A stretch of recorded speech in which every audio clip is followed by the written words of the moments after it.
وعباد الرحمن الذين يمشون على الأرض هونا وإذا خاطبهم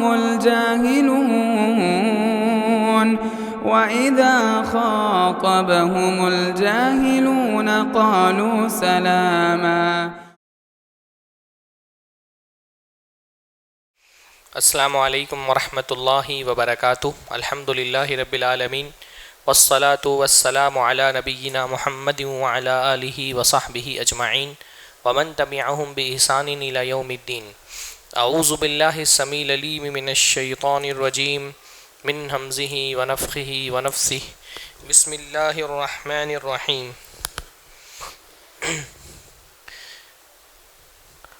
الف لام میم ذالک الکتاب لا ریب فیہ ھدی للمتقین الذین یؤمنون بالغیب ویقیمون الصلاۃ ومما رزقناہم ینفقون.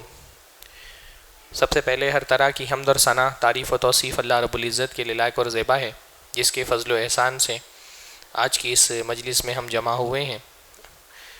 اللہ تعالی ہم سب کے یہاں جمع ہونے کو قبول فرمائیں. اللہ تعالی ہم کو نافع علم حاصل کرنے کی توفیق عطا فرمائے اس مجلس سے، اور پھر جو علم ہم حاصل کریں اللہ تعالیٰ اس پر ہم کو عمل کرنے کی توفیق عطا فرمائے، اور پھر اس علم کو اللہ کے بندوں تک پہنچانے کی اللہ تعالیٰ ہم کو توفیق دے. مال اللہ تعالیٰ کی نعمتوں میں سے ایک نعمت ہے، اور اللہ تعالیٰ کی طرف سے پیدا کی گئی آزمائشوں میں سے ایک آزمائش بھی ہے. دنیا میں اللہ تعالیٰ نے ہم کو امتحان کے لیے پیدا کیا ہے، اور دنیا میں بہت ساری چیزیں ہمارے امتحان کے لیے پیدا کی ہیں. تو جو بہت ساری چیزیں اللہ تعالیٰ نے ہمارے امتحان کے لیے پیدا کی ہیں، اس میں سے ایک چیز کیا ہے؟ مال. مال دنیا میں اللہ کی نعمت بھی ہے اور اللہ کی طرف سے بہت بڑی آزمائش بھی ہے. اللہ نے فرمایا انما اموالکم و اولادکم فتنہ، تمہارا مال اور تمہاری اولاد تمہارے لیے فتنہ ہے. تو مال فتنہ ہے. فتنے کا مطلب ہوتا ہے امتحان، آزمائش. تو اللہ تعالیٰ مال کے ذریعے سے ہم کو آزماتا ہے. اور مال کی آزمائش دو طرح کی ہے. مال کہاں سے کمایا یہ بھی آزمائش ہے، اور مال کہاں پر خرچ کرنا ہے یہ بھی آزمائش ہے. یہ آزمائش اتنی بڑی ہے، خاص طور پہ اس امت کے بارے میں اللہ کے نبی نے فرمایا لِكُلِّ أُمَّةٍ فِتْنَةٌ وَفِتْنَةُ أُمَّتِي الْمَالِ. ہر امت کا کوئی نہ کوئی فتنہ ہوتا ہے، ہر امت کو اللہ تعالیٰ کسی نہ کسی چیز سے آزماتا ہے. میری امت کا فتنہ مال ہے، یعنی میری امت کے لوگوں کا سب سے زیادہ امتحان اور سب سے شدید امتحان مال کے معاملے میں ہوگا. لوگوں کے لیے سب سے بڑی آزمائش مال ہے. یعنی مال کتنا بڑا امتحان ہے اس کا اندازہ اس بات سے لگائیے کہ قیامت کے دن 5 سوالات ہوں گے نا، جن کا جواب دیے بغیر کسی آدم کی اولاد کو قدم ہلانے کی اجازت نہیں ہوگی. ان 5 سوالوں میں سے 2 سوال مستقل مال کے بارے میں ہوں گے. 5 سوال یاد ہیں کسی کو؟ ہاں، قیامت کے دن جو 5 سوال ہوں گے کون بتا سکتا ہے؟ انور بھائی انشاءاللہ ان کو کتاب انعام میں دیں گے. ہاں، کون سے 5 سوال؟ ہاں نہیں، یہ تو قبر میں ہوں گے نا. قیامت میں جو 5 سوال ہوں گے. ہاں، جوانی کہاں گزاری، مال کیسے کمایا، کہاں خرچ کیا. بتاؤ، پیپر آؤٹ ہے اور ہم لوگوں کو پیپر نہیں پتہ ہے. ابھی اگر IAS کے امتحان کی پیپر آؤٹ ہو جائے تو قیامت کا پیپر آؤٹ ہے. اور کسی کو بتائے 5 سوالات کون سے ہیں؟ 3 تو بتا دیے بھائی نے، صحیح بتائے. دیکھیے میں آپ کو آسان چیز بتاتا ہوں. 2 سوال ٹائم کے بارے میں ہوگا، 2 سوال مال کے بارے میں ہوگا، 1 سوال علم کے بارے میں ہوگا. 2 سوال ٹائم کے بارے میں ہوگا. ٹائم کے بارے میں کیا ہوگا؟ ان عمرہ فیما افنا وان شبابہ فیما ابلا. زندگی کے بارے میں سوال ہوگا، زندگی کہاں گزاری، اوور آل پوری زندگی کے بارے میں. پھر زندگی میں خاص پیریڈ ہوتا ہے جوانی کا، تو جوانی کے بارے میں سوال ہوگا، جوانی کہاں گزاری. یعنی زندگی اور جوانی یہ دونوں وقت ہے نا، تو 2 سوال ہوگا وقت کے بارے میں، ہاں، اور 2 سوال ہوگا مال کے بارے میں، مال کہاں سے کمایا اور کہاں خرچ کیا. اور 1 سوال ہوگا ماذا عمل فیما علم، جو جانتا تھا اس پر عمل کتنا کیا. یہ تو 5 سوالات ہوں گے. تو 5 سوالات ایسے ہیں جن کا جو ہر آدم کی اولاد سے پوچھے جائیں گے, صرف اس امت سے نہیں. اللہ نے فرمایا ابن آدم سے سوال کیا جائے گا, جب تک وہ جواب نہ دے دے اس کو قدم ہلانے کی اجازت نہیں ہوگی. جنت جانا تو بہت دور کی بات ہے. اور ان 5 میں سے 2 سوالات مستقل مال کے بارے میں ہوں گے, مال کہاں سے کمایا اور کہاں خرچ کیا. تو مان لو اگر قیامت میں جو پیپر آنے والا ہے وہ 100 نمبر کا ہے, تو مال کے بارے میں سوالات کے کتنے نمبر ہیں؟ بھائی میتھس تو مجھ سے اچھا ہونا چاہیے. 40 نا؟ ہاں بھائی 5 سوالات 100 نمبر کے ہیں تو 2 سوال 40 نمبر, یعنی 40% قیامت کے دن آپ کی نجات کا ڈیپینڈنس اس بات پر ہے کہ مال کے ساتھ دنیا میں آپ کا رویہ کیسا تھا.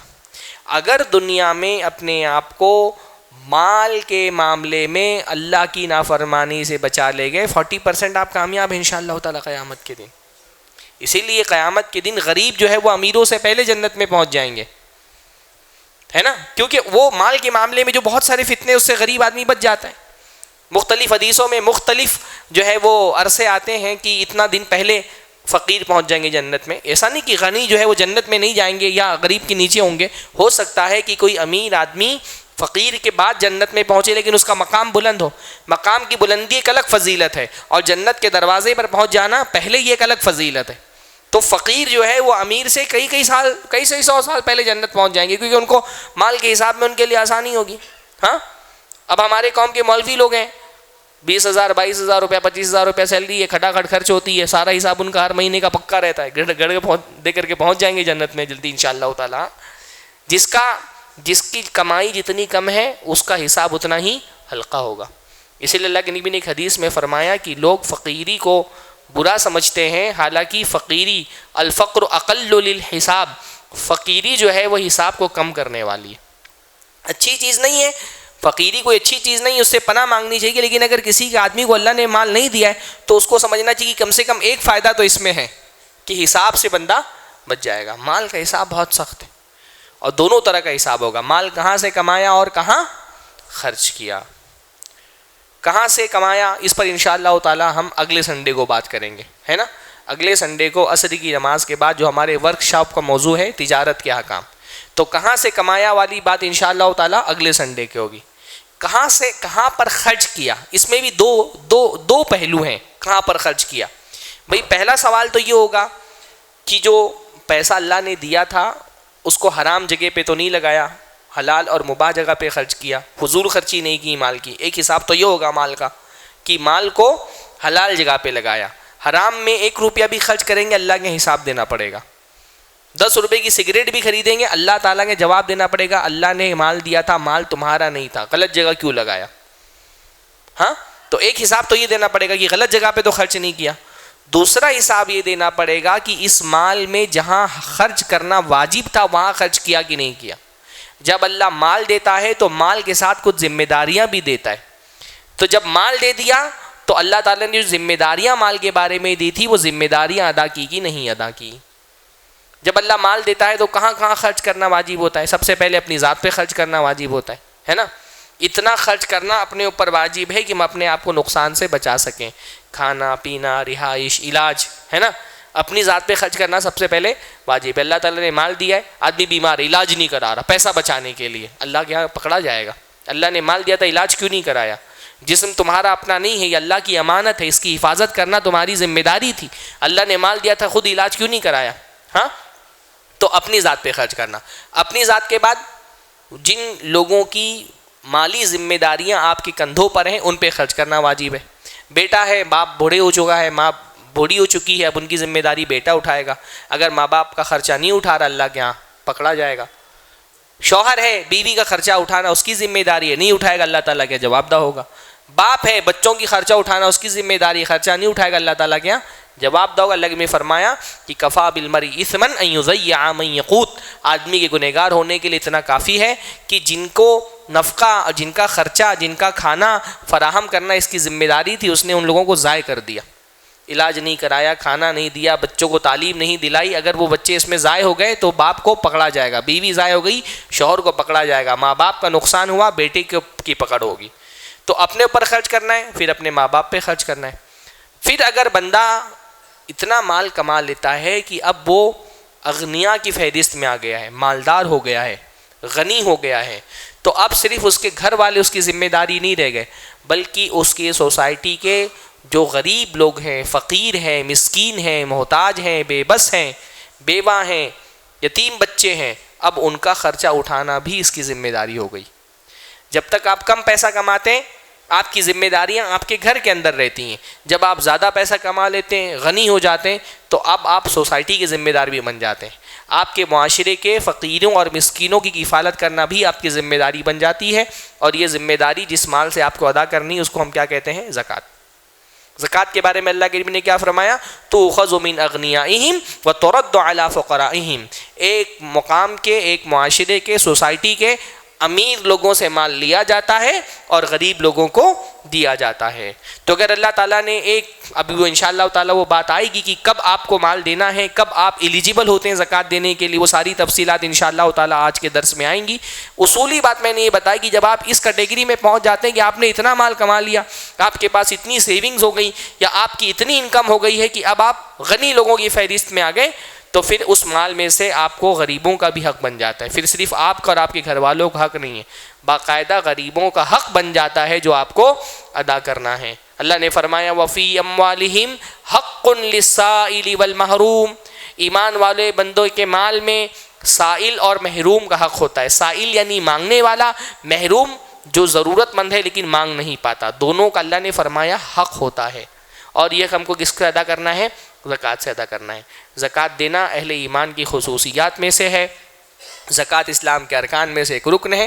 آج انشاءاللہ تعالی ہم زکوٰۃ کا معنی دیکھیں گے پہلے، پھر انشاءاللہ تعالی زکوٰۃ کے فضائل دیکھیں گے، اور زکوٰۃ ادا نہیں کرنے والوں کے لیے کیا وعیدیں آئی ہیں وہ دیکھیں گے، پھر زکوٰۃ کی حکمتیں کیا ہیں وہ دیکھیں گے، پھر ہم یہ دیکھیں گے کہ زکوٰۃ کن مالوں میں دینی ہے، کتنے نصاب تک کے مال پہنچ جائے، کتنا مال پہنچنے کے بعد زکوٰۃ دینی ہے، کتنا مال دینا ہے، کن لوگوں کو دینا ہے، یہ ساری تفصیلات انشاءاللہ تعالی اختصار کے ساتھ جتنا اللہ رب العالمین کی طرف سے توفیق ملے گی اور وقت کے حساب سے امکان ہوگا میں آپ لوگوں کے سامنے رکھنے کی کوشش کروں گا۔ آخر کے انشاءاللہ تعالی 15-20 منٹ جو بچیں گے اس میں جو آپ کی طرف سے سوالات ہوں گے اپنے علم کے مطابق علماء کے فتاوی کی روشنی میں آپ کو جواب دینے کی کوشش کروں گا۔ پہلے زکوٰۃ کا لغوی معنی سمجھ لیتے ہیں کہ ڈکشنری میں زکوٰۃ کس کو کہتے ہیں۔ زکوٰۃ کوئی آپ میں سے کوئی بتا دے زکوٰۃ کی ڈکشنری میں کس کو کہتے ہیں؟ زکوٰۃ کا معنی کیا ہوتا ہے؟ پیوریفیکیشن۔ زکوٰۃ کا ایک معنی ہوتا ہے پیوریفیکیشن، ہے نا، اسی لیے عربی میں ایک لفظ استعمال ہوتا ہے تزکیہ نفس۔ تزکیہ نفس مطلب نفس کو پیوریفائی کرنا، نفس کو پاک کرنا۔ زکوٰۃ کا مطلب ہوتا ہے پاک کرنا۔ اسی طرح جو جانور کو ذبح کیا جاتا ہے نا اس کو بھی زکوٰۃ کہا جاتا ہے۔ ہاں، جیسے غالباً ایک حدیث اللہ کے نبی صلی اللہ علیہ وسلم کی کہ اگر کوئی بکری حاملہ ہو اور اس کو ذبح کر دیا گیا ہو تو اللہ نے فرمایا زکوٰۃ امہ زکوٰۃ ولدہ، اس طرح کے الفاظ ہیں کہ اس بکری کو ذبح کرنا اس بچے کو ذبح کرنے کی طرح ہے، یعنی اگر بکری ذبح کر دی تو بکری پاک ہوتی ہے، جانور کو جب آپ ذبح کرتے ہیں تو وہ پاک ہوتا ہے۔ تو زکوٰۃ کا ایک معنی ہوتا ہے پاکی کا۔ تو زکوٰۃ ہمارے نفس کو بھی پاک کرتی ہے اور ہمارے مال کو بھی پاک کرتی ہے۔ زکوٰۃ کو زکوٰۃ کیوں کہا جاتا ہے کہ سب سے پہلے تو جب انسان زکوٰۃ دیتا ہے اس کی نفس بخل اور لالچ کے عیب سے پاک ہو جاتی ہے۔ انسان کی نفس کو لگنے والی دو بہت خطرناک بیماریاں کیا ہیں؟ لالچ اور بخل، بلکہ بخل بھی اصل میں لالچ ہی کے پیٹ سے پیدا ہوتی ہے نا۔ بخیل کون ہوتا ہے؟ جو مال کا لالچی ہو، جس کو لالچ نہیں ہو بخیل ہوگا؟ نہیں ہوگا۔ لالچ انسان کے نفس کو لگنے والی بہت خطرناک بیماری ہے، یعنی آپ اندازہ لگائیں اللہ کے نبی نے فرمایا ما ذئبانی جائعانی ارسلا فی غنم، دو بھوکے بھیڑیوں کو اگر بکریوں کے ریوڑ میں چھوڑ دیا جائے، ہاں، ایک تو بھیڑیے عام طور پہ آپ نے دیکھا ہوگا ڈسکوری وغیرہ پہ، بھیڑیے جو ہے نا وہ بہت خوخار شکاری ہوتے ہیں۔ شیر بھیڑیوں کی بنسبت نرم دل شکاری ہوتا ہے نا۔ شیر جو ہے جب شکار کرتا ہے نا تو پہلے اپنے جانور کا دم گھٹ کر کے اس کو ختم کر دیتا ہے، پھر آرام سے سکون سے کھاتا ہے، پر بھیڑیا زندہ کھاتا ہے انسانوں کو، نوچ کر کے کھا جاتا ہے، جس کو بھی اس کو شکار کرنے ملتا ہے۔ تو ایک تو بھیڑیے، اور بھیڑیے بھی کون؟ بھوکے بھیڑیے، بھوک لگی ہوئی ہے ان کو. فرمایا 2 بھوکے بھیڑیوں کو اگر بکریوں کے ریوڑ میں چھوڑ دیا جائے تو یہ 2 بھوکے بھیڑیے بکریوں کو اتنا نقصان نہیں پہنچاتے جتنا مال اور عہدے کی لالچ، شرف کی لالچ انسان کے دین کو نقصان پہنچاتی ہے. آپ دیکھیں گے اس وقت دنیا میں ہر فساد کے پیچھے یا تو مال کی لالچ ہے یا تو عہدے کی لالچ ہے. ہر لڑائی کے پیچھے یا تو مال کی لالچ ہے یا تو عہدے کی لالچ ہے. اللہ کے نبی نے فرمایا انسان کے دین کو یہ اتنا ہی نقصان اس سے زیادہ نقصان پہنچاتی ہے جتنا 2 بھوکے بھیڑیے بکریوں کو نقصان، بکریوں کے ریوڑ میں چھوڑ دیے گئے تو بکریوں کو جتنا نقصان پہنچاتے ہیں. ہاں تو اللہ رب العالمین نے اس نفس کو لالچ سے پاک کرنے کے لیے کیا کیا ہے؟ زکوٰۃ دو. جب آپ اپنے مال سے پیسہ نکال کر کے غریب کے ہاتھ میں دیتے ہیں تو یہ لالچ آپ کے دل سے ختم ہوتی ہے. آپ شیئر کرنا سیکھتے ہیں، آپ دینا سیکھتے ہیں، آپ اس تجربے سے گزرتے ہیں کہ مال حاصل کرنے میں ہی صرف سکون نہیں ہے، بانٹنے میں بھی سکون ہے نا. جو نہیں دیتا وہ اس سکون سے واقف نہیں کہ سخاوت میں اور فیاضی میں اللہ نے کیا سکون رکھا ہے. یعنی اللہ تعالیٰ قیامت کے دن جو اجر دے گا وہ اپنی جگہ پر، جو اللہ تعالیٰ کا بندہ بانٹنے والا ہوتا ہے، دینے والا ہوتا ہے، وہ اس تجربے سے گزرتا ہے کہ دنیا میں بھی اللہ رب العالمین نے عطا کرنے میں، لوگوں کو دینے میں بہت سکون رکھا ہے. انسان کی نفس لالچ اور بخیلی سے پاک ہوتی ہے. پہلا زکوٰۃ کا فائدہ یہ. دوسرا یہ کہ ہمارا مال بھی پاک ہوتا ہے. یعنی زکوٰۃ کا مال اگر ہمارے اصلی مال میں ملا رہ جائے تو یہ زکوٰۃ کا مال ہمارے اصلی مال کو بھی گندا کر دیتا ہے. جب ہم زکوٰۃ نکال کر کے دیتے ہیں تو ہمارا پورا مال کیا ہو جاتا ہے؟ پیوریفائی ہو جاتا ہے نا. اس گندگی کو ہم باہر، یعنی وہ گندگی ہمارے لیے گندگی ہے، جس کو دیا اس کے لیے تو وہ مال پاک ہے، پر ہمارے ہاتھ میں رہے گا تو وہ مال کیا ہو جائے گا؟ ناپاک ہو جائے گا. ایسا ہو سکتا ہے کہ نہیں ہو سکتا ہے؟ بھئی آپ کا مال میں نے چھین لیا، مان لیجئے آپ کا مال آپ کے لیے پاک ہے پر میرے لیے کیا ہے؟ وہ ناپاک ہے، میرے لیے خبیث ہے، آپ کے لیے طیب ہے نا. تو یہ جو زکوٰۃ ہوتی ہے وہ غریب کا مال ہوتا ہے، وہ ہمارا نہیں ہوتا ہے، وہ اس کا حق ہے. اللہ نے فرمایا سائلین اور محرومین کا حق ہے، تو اس کا حق اگر میں اپنے پاس رکھوں گا تو یہ حق میرے مال کو بھی گندا کر دے گا. اس لیے میں فرمایا انما ہی اوساخ الناس، کہ یہ گندگی ہے مال کی. جب آپ اس کو نکال دیتے ہیں تو آپ کا مال کیا ہو جاتا ہے؟ پاک ہو جاتا ہے. تو زکوٰۃ کو زکوٰۃ اس لیے کہا جاتا ہے کہ یہ ہمارے نفس کو پاک کرتی ہے لالچ اور بخیلی کی گندگی سے، اور یہ ہمارے مال کو بھی پاک کرتی ہے. اس کے علاوہ زکوٰۃ کا ایک اور معنی ہے، پیوریفیکیشن کے علاوہ زکوٰۃ کا ایک معنی ہے نما، زیادہ ہونا. زکوٰۃ جو ہے وہ زیادہ ہونے کو بھی کہتے ہیں. تو الزکوٰۃ کا مطلب ہوتا ہے زیادہ ہونا. اب کیا چیز زیادہ ہوتی ہے؟ زکوٰۃ دینے سے ایک تو دنیا میں ہمارے مال میں زیادتی ہوتی ہے، اور دوسرا آخرت میں ہمارے اجر میں زیادتی ہوتی ہے. دنیا میں جو ہمارے مال میں زیادتی ہوتی ہے وہ بھی 2 طرح کی ہوتی ہے. ایک تو ہمارے مال کی کوانٹٹی میں زیادتی ہو جاتی ہے کبھی، ہاں، کہ آپ جب زکوٰۃ کا پیسہ دیتے ہیں بظاہر تو ایسا لگتا ہے کہ زکوٰۃ دینے سے مال کم ہو گیا. آپ کے پاس 1,00,000 روپے تھے، آپ نے 2,500 روپے دے دیے تو آپ کا مال کم ہو گیا. آپ کو بظاہر ایسا لگتا ہے کہ آپ کا 97,500 روپیہ ہی بچا، 1,00,000 روپیہ تھا آپ نے دے دیا تو آپ کی نظر میں ایسا لگتا ہے کہ کم ہو گیا بظاہر. پر اللہ کے فرماتے ہیں ما نقضت صدقۃ من مال، صدقہ مال میں کمی نہیں کرتا. اللہ فرماتے ہیں یمحق اللہ الربا ویربی الصدقات، اللہ تعالیٰ ربا کو مٹاتا ہے اور صدقات کو بڑھاتا ہے. بظاہر سود لینے سے لگتا ہے مال بڑھ گیا.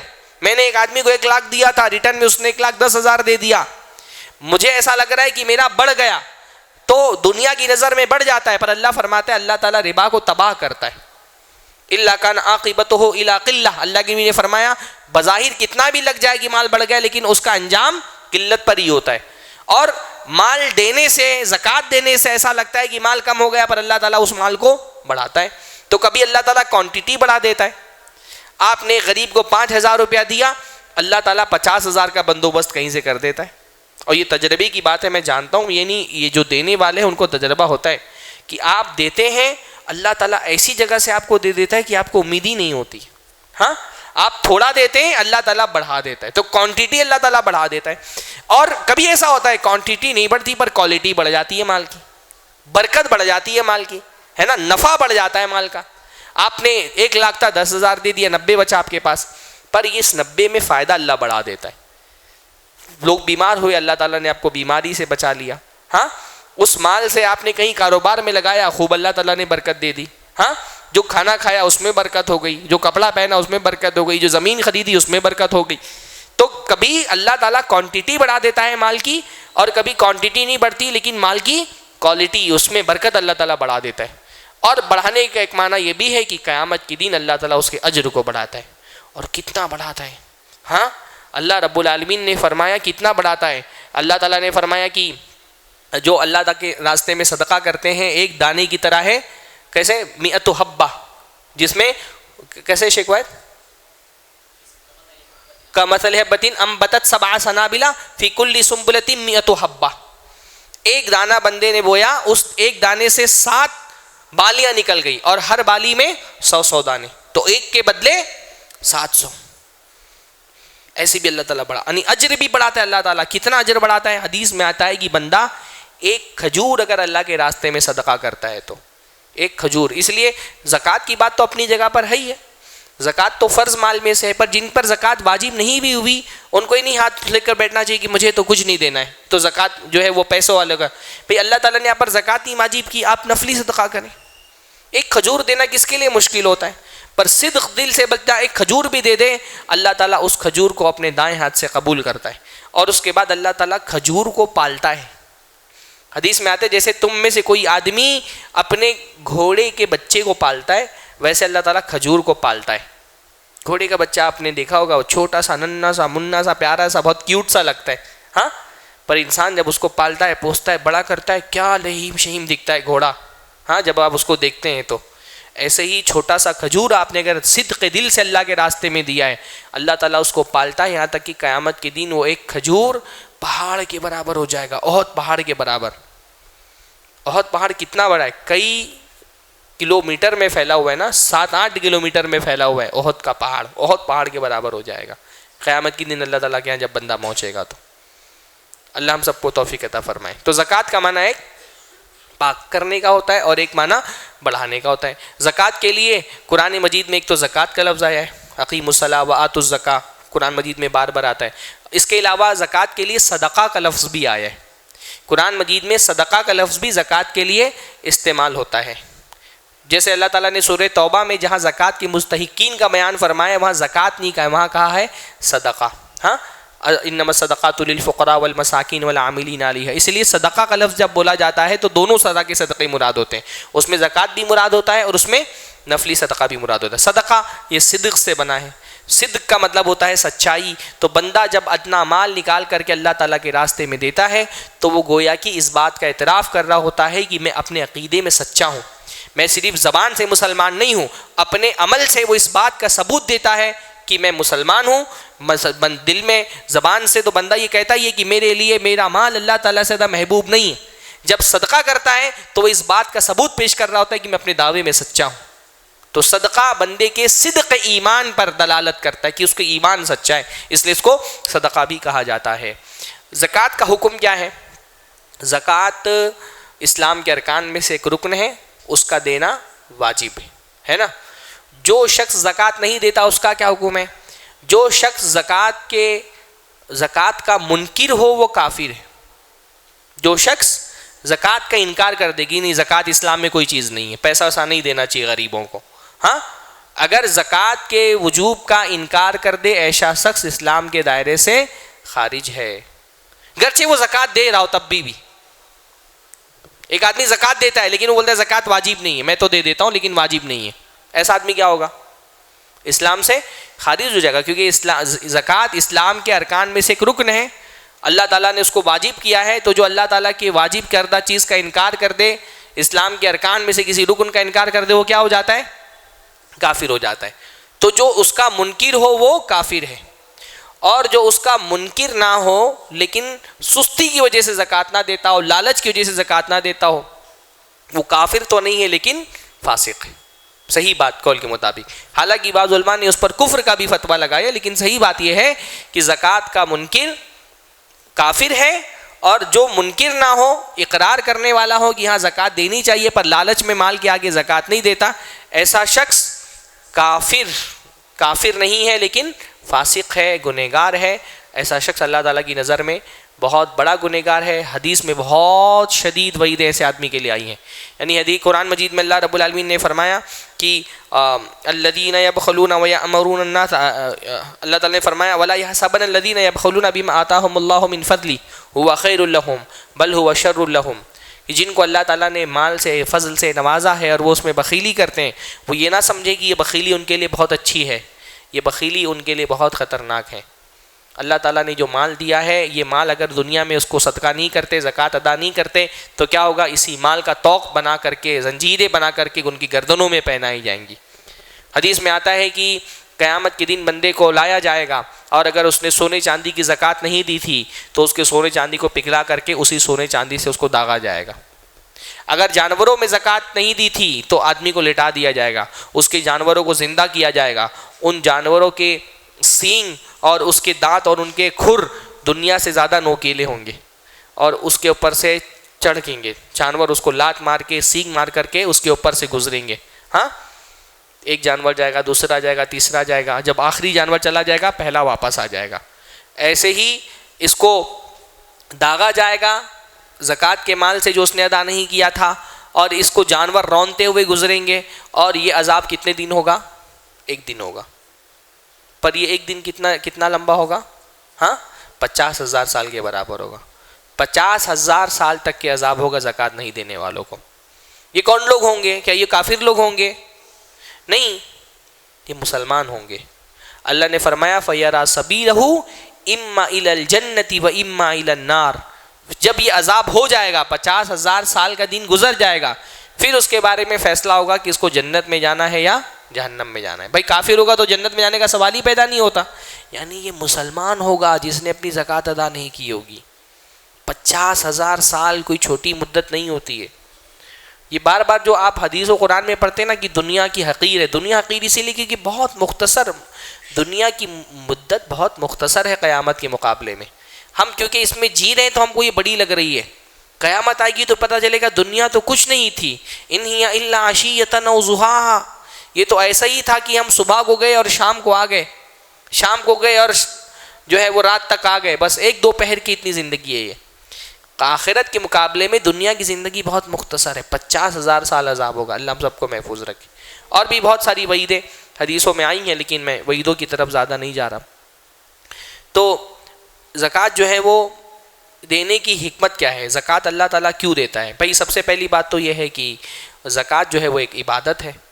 عبادت بندہ اپنے جسم سے بھی کرتا ہے اور اپنے مال سے بھی کرتا ہے. مالی عبادت کے ذریعے سے بندہ یہ ثبوت دے رہا ہوتا ہے کہ میرے لیے مال اللہ سے زیادہ محبوب نہیں ہے. ہاں، مال کی محبت بری چیز نہیں ہے، پر مال کی محبت عذاب کب بن جاتی ہے؟ جب یہ محبت اللہ کی محبت پر غالب آ جائے. بندہ اللہ کے راستے میں مال خرچ کر کے اس بات کا ثبوت دے رہا ہوتا ہے کہ مال ٹھیک ہے. انسان کی نفس مال کی محبت سے پاک نہیں ہو سکتی، پر یہ محبت اللہ کی محبت سے بڑی نہیں ہے. اللہ کا حکم آئے گا تو میں اپنا مال قربان کرنے کے لیے بھی تیار ہوں. زکوٰۃ دے کر کے بندہ اس بات کا اعلان کر رہا ہوتا ہے کہ میرا مال نہیں، اللہ کا مال ہے. المال مال اللہ، مال اللہ کا ہے. اللہ جہاں دینے کے لیے بولے گا میں دوں گا. مال دینے کی حکمت یہ، زکوٰۃ کی حکمت یہ ہے کہ مال جو ہے نا وہ فلو کرتا رہے. شریعت اسلام کا جو پورا اکانومی کا سسٹم ہے نا، اس اکانومی کے سسٹم میں یہ بات بہت اہمیت رکھتی ہے کہ کسی بھی اکانومی کے سسٹم میں مال اگر بلاک ہو جائے کسی ایک طبقے کے ہاتھ میں آ کر کے تو سسٹم کرپٹ ہو جاتا ہے. یعنی آپ اس وقت خاص طور پہ دنیا کے اندر دیکھیں گے تو صورتحال کس طرح کی بن گئی ہے کہ دنیا کا بیشتر مال دنیا کے چند امیروں کے ہاتھ میں آ گیا. یعنی 95% دنیا کا ویلتھ جو ٹاپ 5% دنیا کے جو امیر لوگ ہیں نا وہی لوگ کنٹرول کر رہے ہیں. یعنی باقی نیچے کے جو 95% لوگ ہیں وہ صرف 5% ویلتھ رکھتے ہیں پوری دنیا. ہندوستان میں خود صورتحال یہ ہے کہ پوری ہندوستان کا بڑا ویلتھ 2-4-5% جو اوپر مالدار لوگ ہیں وہی کنٹرول کر رہے ہیں. یعنی آپ ہندوستان میں اگر 20,000 روپیہ مہینے کا کما رہے ہیں تو آپ ہندوستان میں امیر لوگوں میں سے، ہاں آپ امیر لوگوں میں سے ہندوستان کے. تو کسی بھی اکانومک سسٹم میں جب مال صرف امیروں کے ہاتھ میں آ جائے اور وہ فلو نہ کرے تو ایسا اکانومی کا سسٹم کرپٹ ہو جاتا ہے، مفلوج ہو جاتا ہے. شریعت یہ چاہتی ہے کہ مال فلو کرتا رہے. صرف ایک طبقے کے ہاتھ میں مال نہ رہے، مال گھومتا رہے۔ قرآن مجید نے اس کے لیے بڑی پیاری تعبیر استعمال کی ہے، لِكَيْ لَا يَكُونَ دُولَةً بَيْنَ الْأَغْنِيَاءِ مِنْكُمْ، کہ مال تم میں سے صرف غنی لوگوں کے بیچ میں نہ گھومتا رہے، صرف مالداروں کے بیچ میں مال گھوم رہا ہے، ہاں، بلکہ مال امیر سے غریب کے ہاتھ میں بھی آنا چاہیے۔ تو اللہ تعالیٰ نے اس اکانومی میں مال فلو ہوتا رہے امیر سے غریب کی طرف، اس کے لیے اللہ تعالیٰ نے ایک تو زکوٰۃ رکھا ہے، دوسرا نفلی صدقہ رکھا ہے، تیسرا قرض حسنہ رکھا ہے۔ یہ تین بیسک چیزیں ہیں جس کے ذریعے سے اللہ تعالیٰ امیروں کا مال غریبوں تک لے کر کے آتا ہے۔ زکوٰۃ دو، زکوٰۃ کے علاوہ نفلی صدقہ دو، نفلی صدقے کے علاوہ اگر اللہ تعالیٰ نے اتنا بڑا دل نہیں دکھا تو کم سے کم قرضہ دو، امیر لوگ غریبوں کو قرضہ دے تاکہ وہ مال کسی نہ کسی طرح سے فلو ہو کر کے غریب کے پاس بھی آئے۔ تو اس کا ایک بہت بڑا فائدہ ہے کہ اکانومی، جتنا مال فلو ہوگا اکانومی اتنی ہی ترقی کرے گی، اتنی ہی صحت مند ہوگی جتنا ہی فلو کرے گا مال۔ مال اگر بلاک ہو جائے، کچھ لوگوں کے ہاتھ میں آ جائے تو اکانومی خراب ہونے لگتی ہے، مفلوج ہونے لگتی ہے۔ زکوٰۃ کا ایک حکمت یہ بھی ہے کہ اس کے ذریعے سے ظاہر سی بات ہے معاشرے کے غربا کی کفالت ہوتی ہے۔ بھائی آپ غریبی کو ختم نہیں کر سکتے پر غریبوں کی کفالت کر سکتے ہیں۔ کوئی بھی اکانومی کا سسٹم غریبوں کو ختم نہیں کر سکتا ہے، پر اچھی اکانومی وہ ہے جہاں غریب کم پریشان ہو، کم سے کم اس کی بیسک ضرورتیں پوری ہو جائیں۔ تو زکوٰۃ کا ایک مقصد یہ کہ بھائی آدمی فقیر ہے، تو معاشرے میں ایسے لوگ ہوں گے جو غریب ہوں گے، ہاں، تو غربت تو ختم نہیں ہو سکتی، لیکن اس غربت کے ساتھ اتنا نقصان نہ ہو کہ بندے کی بیسک ضرورتیں بھی غریبوں کی پوری نہ ہو رہی ہوں۔ تو غریبوں کی بیسک ضرورت پوری ہو جائے، کھانے کی، پینے کی، علاج کی، تعلیم کی، ہاں، اور امیروں اور غریبوں کے بیچ کا فاصلہ ختم ہو۔ زکوٰۃ کا ایک بہت بڑا فائدہ یہ بھی ہے نا، معاشرے میں جہاں امیر طبقہ اپنا مال روک کر کے رکھتا ہے، اپنی عیاشی پہ تو خرچ کرتا ہے لیکن غریبوں پر خرچ نہیں کرتا، ایسے معاشرے میں غریبوں کے دل میں امیر طبقے کے لیے نفرت کے جذبات، حسد کے جذبات، غصے کے جذبات پیدا ہونے لگتے ہیں، اور یہ نفرت، غصہ جب حد سے آگے بڑھتا ہے تو پھر یہ خونی انقلاب کی شکل لے لیتا ہے۔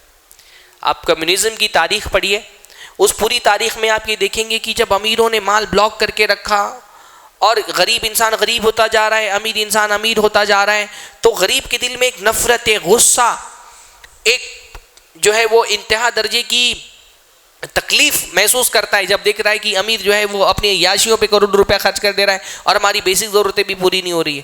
پھر اس غصے کو کمیونزم نے کیا ایکسپلائٹ کیا اور اس کو امیروں کے خلاف ایک انقلاب بنا دیا، خونی انقلاب بنا دیا۔ جب امیر طبقہ غریب پر خرچ کرتا ہے نا تو یہ نفرت کم ہوتی ہے، ختم ہوتی ہے۔ ایک معاشرے کا امیر جب غریب کو دے رہا ہوتا ہے تو اس کی نفرت محبت میں تبدیل ہوتی ہے، اس کا غصہ چاہت میں تبدیل ہو جاتا ہے، اور یہ امیر اور غریب کے درمیان کی جو خلیج ہے یہ ختم ہوتی ہے۔ تو معاشرے کے دو طبقوں کے درمیان تعلقات استوار ہونا امیروں اور غریبوں کے درمیان ضروری ہے۔ زکوٰۃ کیا کرتی ہے؟ غریبوں کے دل سے نفرت اور غصہ ختم کرتی ہے، اور بھی اس کے بہت سارے فائدے ہیں لیکن حکمتوں پہ میں اتنی زیادہ گفتگو نہیں کرتا۔ زکوٰۃ کب دینا ہے؟ ہاں، پہلے تو زکوٰۃ کیا، کن کن چیزوں میں زکوٰۃ دینی ہے؟ زکوٰۃ بنیادی طور پہ 5 مال ہے جس میں ہر مال میں زکوٰۃ نہیں ہے۔ زکوٰۃ 5 قسم کے مالوں میں زکوٰۃ ہے۔ پہلا ہے سونا، چاندی اور کرنسی۔ سونا، چاندی اور کرنسی۔ اللہ کے نبی کے زمانے میں کرنسی اور سونا چاندی میں کوئی فرق نہیں تھا، کیونکہ اللہ کے زمانے میں جو کرنسی ہوتی تھی وہ یا تو سونے کی ہوتی تھی یا تو چاندی کی ہوتی تھی۔ سونے کی کرنسی کو اللہ کے نبی کے زمانے میں دینار کہا جاتا تھا اور چاندی کی کرنسی کو درہم کہا جاتا تھا۔ تو اللہ کے زمانے میں صرف سونا اور چاندی تھا۔ فیٹ کرنسی جو ہمارے دور میں پائی جاتی ہے وہ اللہ کے نبی کے زمانے میں نہیں تھی، پر بعد کے ادوار میں یہ فیٹ کرنسی پیدا ہو گئی۔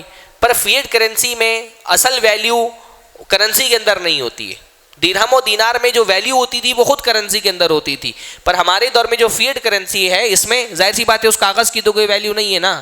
رات میں 12 بجے آ کر کے مودی جی اعلان کر دیں آج سے 5000 کی 2000 کی نوٹ بند، تو ختم، کرنسی اس کاغذ کی کوئی ویلیو نہیں رہ جائے گی۔ تو فیٹ کرنسی کا پرابلم ہے کہ اس کرنسی کے اپنے میں کوئی ویلیو نہیں ہوتی، اس وعدے کی ویلیو ہوتی ہے جو حکومت نے اس کے ساتھ لگایا ہوا ہوتا ہے۔ تو خود فیٹ کرنسی جو ہے وہ اپنے آپ میں کوئی ویلیو نہیں رکھتی، تو اس لیے علماء نے کہا کہ یہ سونا چاندی کا بدل ہی ایک طرح سے ہے نا۔ سونے چاندی میں زکوٰۃ کیوں تھی؟ کیونکہ وہ اللہ کے نبی کے زمانے میں کرنسی تھی۔ ہمارے زمانے میں جو کرنسی ہے وہ کاغذ کی کرنسی ہے، تو کاغذ کی کرنسی میں زکوٰۃ اس لیے ہے کیونکہ یہ ایک طرح سے سونے اور چاندی ہی کا بدل ہے۔ جو علت سونے اور چاندی میں ثمنیت کی پائی جاتی تھی وہی فیٹ کرنسی میں بھی پائی جا رہی ہے۔ تو پہلے سونا چاندی میں دینا ہے۔ دوسرا، زمین سے جو چیزیں پیدا ہوتی ہیں ان میں دینا ہے. اناج ہے، فروٹس ہیں، سبزیاں ہیں. سبزی اور فروٹس کے بارے میں اختلاف ہے، لیکن صحیح بات یہی ہے کہ زمین سے پیدا ہونے والی ہر قسم کی پیداوار میں زکوٰۃ دینی ہے. حتیٰ کہ علماء نے کہا ہے کہ شہد میں بھی زکوٰۃ دینی ہے. تو جو زمین سے پیدا ہونے والی چیزیں ہیں، اناج ہیں، اور اس کے علاوہ جو فروٹس ہیں اور اسی طرح سے ویجیٹیبلس ہیں، ان میں بھی زکوٰۃ دینی ہے. تیسرا، جو پالنے کے لیے جانور ہوتے ہیں، جن سے نسل بڑھانا اور ان کو جو ہے وہ دودھ حاصل کرنا مقصد ہوتا ہے، تو ایسے جانوروں میں بھی زکوٰۃ ہے. سارے جانوروں میں زکوٰۃ نہیں ہے، چنندہ جانوروں میں زکوٰۃ ہے. بیل ہیں، اونٹ ہیں، گائے ہے، بکریاں ہیں، بھیڑ ہیں، ان میں زکوٰۃ ہے. 3 چیزیں ہو گئی. اور چوتھی چیز، اموال تجارت میں زکوٰۃ ہے. اموال تجارت یعنی جب آپ کوئی کاروبار کر رہے ہوتے ہیں تو اس کا جو لیکوڈ ایسیٹس ہوتے ہیں اس میں زکوٰۃ ہے. مثلاً آپ کپڑے کا کاروبار کرتے ہیں تو کپڑوں میں زکوٰۃ ہے. مشینریز میں زکوٰۃ نہیں ہے، کارخانے کی ویلیو پہ زکوٰۃ نہیں ہے. جو لیکوڈ ایسیٹس ہے، جو بیچ کر کے آپ کو پیسہ ملنے والا ہے، ابھی انشاءاللہ اس کی ڈیٹیل آئے گی، اس میں زکوٰۃ ہے. اور 5واں، رکاز میں زکوٰۃ ہے. رکاز کہتے ہیں دفینے کو. خزانہ جو ہوتا ہے نا، کبھی پرانے ادوار میں زیادہ ہوتا تھا، اب اتنا نہیں ہوتا. کبھی پرانے لوگ جو ہے وہ خزانہ دفن کر کے اور مر گئے، اور کسی نے وہ زمین خریدی تو اس کے اندر سے خزانہ نکل آیا، تو خزانے میں زکوٰۃ ہے. تو یہ 5 چیزیں ہیں جس میں زکوٰۃ ہے. یاد رہے گا، سونا چاندی کرنسی میں زکوٰۃ ہے، اناج میں زکوٰۃ ہے، اور جانوروں میں زکوٰۃ ہے، مال تجارت میں زکوٰۃ ہے، اور دفینے میں زکوٰۃ ہے. یہ زکوٰۃ کب ادا کرنی ہے؟ الگ الگ چیزوں میں زکوٰۃ ادا کرنے کی مدت الگ الگ ہے. سونا چاندی میں، مال تجارت میں، اور جانوروں میں سال میں 1 مرتبہ زکوٰۃ ادا کرنی ہے نا. سونا چاندی کرنسی، مال تجارت اور جانوروں میں سال میں 1 مرتبہ زکوٰۃ ادا کرنی ہے. دفینہ جب نکلے گا تبھی زکوٰۃ ادا کرنی ہے اس کی. ہاں، اور اناج میں جب اناج آپ کاٹیں گے کٹائی کے وقت زکوٰۃ ادا کرنی ہے. جن مالوں میں زکوٰۃ سال میں 1 بار ادا کرنی ہے، وہاں سال کیسے شمار کریں گے آپ؟ یہ شمسی سال نہیں، جنوری فروری نہیں، بلکہ وہاں سال سے مراد کیا ہے؟ قمری مہینے، ہجری مہینے. ہاں، محرم، صفر، ربیع الاول، ربیع الاخر، جمادی الاول، جمادی الاخر، اس کو آپ کو شمار کرنا ہے. ہاں، ہمارے یہاں مہینوں کی گنتی لوگوں کو یاد بھی نہیں ہوتی ہے، شمار کیسے کریں گے وہ. لیکن اتنی بات یاد رکھنی چاہیے کہ زکوٰۃ اور سارے جو شرعی احکام ہوتے ہیں، شرعی احکام میں شمسی جو مہینے ہوتے ہیں ان کا اعتبار نہیں ہوتا، قمری مہینوں کا اعتبار ہوتا ہے. زکوٰۃ کی عبادت 1 سال، یعنی جن مالوں میں زکوٰۃ 1 سال میں ادا کرنی ہے، ان اموال کے اندر شریعت نے اس بات کی اجازت رکھی ہے کہ سال پورا ہونے سے پہلے بھی آپ زکوٰۃ ادا کر سکتے ہیں. زکوٰۃ کی عبادت کی خصوصیت ہے یہ. جیسے نماز کا ٹائم نہیں ہوا تو آپ نماز نہیں پڑھ سکتے نا. ظہر کی نماز کا ٹائم نہیں ہوا ہے اگر، تب ظہر واجب نہیں ہے. تو آپ اگر فجر کے ساتھ ہی ظہر پڑھ لیں تو ظہر آپ کی قبول ہوگی؟ نہیں قبول ہوگی. عصر کے ساتھ آپ مغرب پڑھ لیں تو مغرب آپ کی قبول ہوگی؟ نہیں قبول ہوگی. جو نماز کی عبادت ہے وہ واجب ہونے کے بعد ہی قبول ہوتی ہے. لیکن زکوٰۃ کی عبادت ایک ایسی عبادت ہے جو وقت سے پہلے بھی ادا کی جا سکتی ہے. یعنی کسی مال میں سال گزرنے سے پہلے بھی اگر آپ زکوٰۃ دینا چاہیں کہ میں ابھی زکوٰۃ دے دیتا ہوں، سال کے اختتام میں اس کو کاؤنٹ کر لوں گا، تو آپ وقت ادا ہونے سے پہلے بھی زکوٰۃ دے سکتے ہیں. حضرت علی سے روایت ہے، صحیح روایت ہے ابو داؤد کی، کہ حضرت عباس نے اللہ کے نبی سے پوچھا کہ اگر میں سال پورا ہونے سے پہلے بھی زکوٰۃ ادا کر دوں تو کیا مجھے اجازت ہے؟ تو اللہ کے نبی نے حضرت عباس کو اس کی اجازت عطا فرمائی. تو سال پورا ہونے سے پہلے بھی آپ زکوٰۃ دے سکتے ہیں انشاءاللہ تعالی. اب جن چیزوں پہ زکوٰۃ ادا کرنی ہے ان کی ڈیٹیل دیکھتے ہیں. پہلی چیز کیا ہے؟ سونا. سونے پر زکوٰۃ ادا کرنی ہے. اللہ تعالیٰ قرآن میں فرمائے ان الذین یکنزون الذهب والذین یکنزون الذهب والفضة ولا ينفقونها فی سبیل اللہ فبشرهم بعذاب علیم. جو لوگ سونا چاندی جمع کر کے رکھتے ہیں اور اس میں سے زکوٰۃ نہیں نکالتے، جب زکوٰۃ نہیں نکالتے تو وہ کنز ہو جاتا ہے، خزانہ ہو جاتا ہے. تو جو سونا چاندی جمع کر کے رکھتے ہیں اور اس کو اللہ کے راستے میں خرچ نہیں کرتے، ان کو دردناک عذاب کی خوشخبری سنا دو. تو سونے میں زکوٰۃ واجب ہے. کتنی زکوٰۃ؟ کتنا سونا ہوگا تو زکوٰۃ واجب ہوگی؟ مان لیجیے کسی کے پاس 10 گرام سونا ہے، ہاں 1 تولہ سونا ہے اور 1 سال تک رکھا ہوا، تو کیا اس میں زکوٰۃ ہے؟ نہیں ہے. زکوٰۃ کتنے سونے پر ہے؟ 85 گرام سونے پر. 20 دینار، اور 20 دینار کا آپ حساب نکالتے ہیں تو گرام میں کتنا آتا ہے؟ 85 گرام سونا. کسی کے پاس خالص یعنی 24 کیرٹ 85 گرام سونا کسی کے پاس ہے، آیا جیسے عورت ہے اس کو اس کے نکاح میں 85 گرام سونا ملا 25 کیرٹ کا. ہاں، اور ملنے کے بعد دوسری شرط کیا ہے؟ ایک تو پہلی شرط یہ کہ مال نصاب تک پہنچا. نصاب کس کو کہتے ہیں کہ اتنے مال پہ زکوٰۃ ہے. 85 سے کم اگر ہے تو اس پر زکوٰۃ نہیں, 85 یا اس سے زیادہ ہے تو پورے سونے پر زکوٰۃ ہے. تو 85 ملا اور اس کے بعد پورا سال اس کا گزر گیا. مان لیجئے ایک عورت کی شادی محرم میں ہوئی تھی, ہاں, اور اس کو محرم میں کچھ سونا اس کے ابا کے پاس سے ملا, کچھ اس کے سسرال سے ملا مہر میں, اور اس کے پاس مان لیجئے 85 گرام سونا ہو گیا. اور اگلا محرم آنے تک کے اس کے پاس 85 گرام سونا رہ گیا, خرچ نہیں ہوا, کم نہیں ہوا 85 گرام سے. تو اس کو پھر اس میں سے زکوٰۃ نکال لی ہے. تو زکوٰۃ نکالنے کے لیے 2 شرطیں, پہلا زکوٰۃ کا مال نصاب تک پہنچا ہوا, اور دوسرا اس پر نصاب پر 1 سال گزر گیا ہو. مان لیجئے ایک عورت ہے, اس کے کو سونا مل گیا, مان لیجئے 10 تولہ سونا مل گیا, محرم میں اس کی شادی ہوئی تھی, ہاں, محرم, صفر, ربیع الاول, ربیع الاخر میں اس کے شوہر نے اس سے کچھ سونا, یا اس نے اپنا سونا کچھ بیچ کر کے کسی کام میں لگا دیا, اس سے گھر خرید لیا یا علاج میں لگا دیا, اور 85 گرام سے اس کا سونا رمضان میں آ کر کے کم ہو گیا. اب اس کے بعد پھر محرم آیا تو اس کو زکوٰۃ دینی ہے؟ نہیں دینی ہے. کیوں؟ کہ اس کا سونا کم ہو گیا. محرم آنے کے بعد پھر 85 گرام اس کا سونا ہو گیا. اب کیا کرے گی وہ؟ پھر جہاں سے اس کا سونا نصاب تک پہنچا پھر وہاں سے 1 سال کاؤنٹ کرے گی. تو زکوٰۃ دینے کے لیے 2 شرطیں, پہلا نصاب تک مال پہنچنا چاہیے اور اسی نصاب پر 1 سال گزرا ہو. تو 85 گرام اس کا نصاب ہے. اگر 85 گرام سونا, عام طور پہ پہلے ہمارے یہاں لوگ مشہور کیے ہوئے 7.5 تولہ سونا, تو جو 7.5 تولہ سونا کہا جاتا ہے وہ پرانے دور میں جو تولہ ہوتا تھا وہ 11 گرام کا ہوتا تھا, تو اس حساب سے 7.5 تولہ کہا جاتا ہے. لیکن ہمارے دور میں عام طور پہ 1 تولہ 10 گرام کا ہی ہوتا ہے نا, آپ کے یہاں بھی اتنا ہی ہوگا. تو 1 تولہ اگر 10 گرام کا مانے تو گرام کے اعتبار سے 85 گرام یعنی 8.5 تولہ سونا اگر ہوگا تب اس کی زکوٰۃ ہے. تو کتنی زکوٰۃ اس میں سے نکالنی ہے؟ اس میں سے 2.5% نکالنی ہے.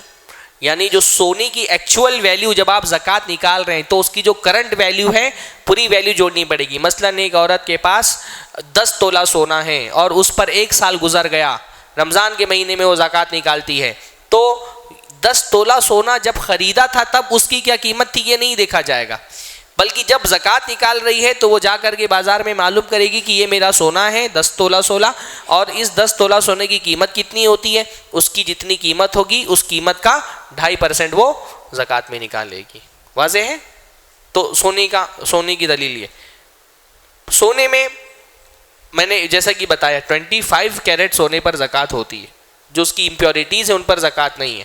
تو اگر کسی کے پاس 18 کیرٹ کا سونا ہے یا 22 کیرٹ کا سونا ہے, تو اگر 10-15 تولہ ہے تب تو مسئلہ ہی نہیں ہے, تو وہ حساب لگائے گی کہ اس میں اصلی سونا کتنا ہے اور اس میں دوسری معدنیات کتنی ملی ہوئی ہیں. تو دوسری معدنیات کو نکال کر کے اصلی سونا اگر 85 گرام تک پہنچ رہا ہے تبھی اس پر زکوٰۃ ہے. جیسے بہت ساری عورتوں کے پاس وائٹ گولڈ ہوتا ہے, تو وائٹ گولڈ میں پیور سونا 75 گرام ہوتا ہے, 75% ہوتا ہے, ہاں, یعنی جو وائٹ گولڈ عام طور پہ چلتا ہے اس میں بھی سونا ہوتا ہے پر سونا اس کے اندر 75% ہی ہوتا ہے. تو 75% کے حساب سے دیکھے گی کہ وہ نصاب تک کے پہنچ رہا ہے کہ نہیں پہنچ رہا ہے.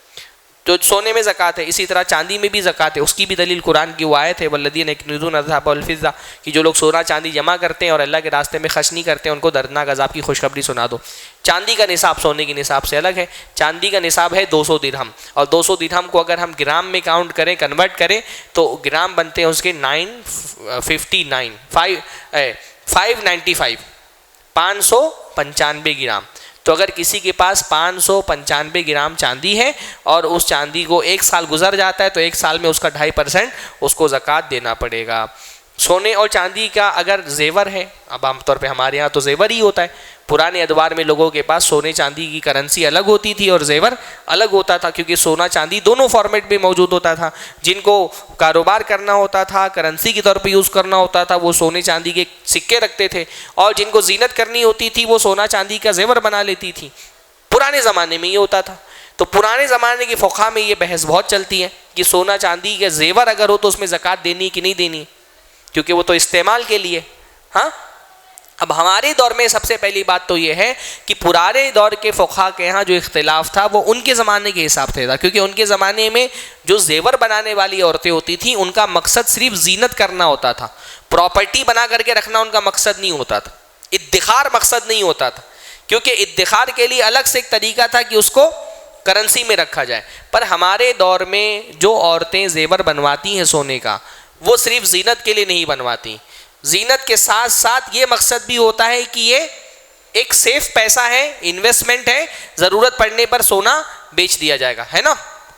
بھائی ہر عورت کے ذہن میں یہ بات ہوتی ہے کہ سونا ایک قیمتی چیز ہے، اس بنوا کر کے رکھ لو، ضرورت پہ کام آئے گا. تو پرانے فقہا کچھ بھی کہتے ہو اس معاملے میں، اس اختلاف کا اثر ہمارے دور میں نہیں ہوگا.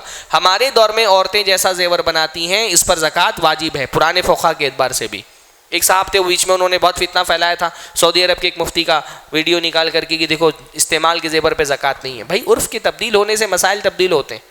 پرانے فقہا نے جو کہا ہے کہ استعمال کے زیور پہ زکوٰۃ نہیں ہے، ان کے زمانے میں جو کسٹم تھا وہ الگ تھا، زیور استعمال کرنے کا مزاج لوگوں کا الگ تھا. ہمارے دور میں ہر عورت کوئی زینت کے لیے صرف زیور نہیں بنواتی ہے، بلکہ اس کے ساتھ ساتھ اس کا مقصد یہ بھی ہوتا ہے کہ ضرورت کے وقت یہ زیور کام آئے گا. باقی یہ کہ صحیح بات بھی یہی ہے کہ اللہ کے نبی صلی اللہ علیہ وسلم کے دور میں بھی اور اللہ کے نبی کے دور کے بعد بھی استعمال کے زیوروں میں بھی زکوٰۃ تھی. اس کی بہت ساری دلیلیں ملتی ہیں.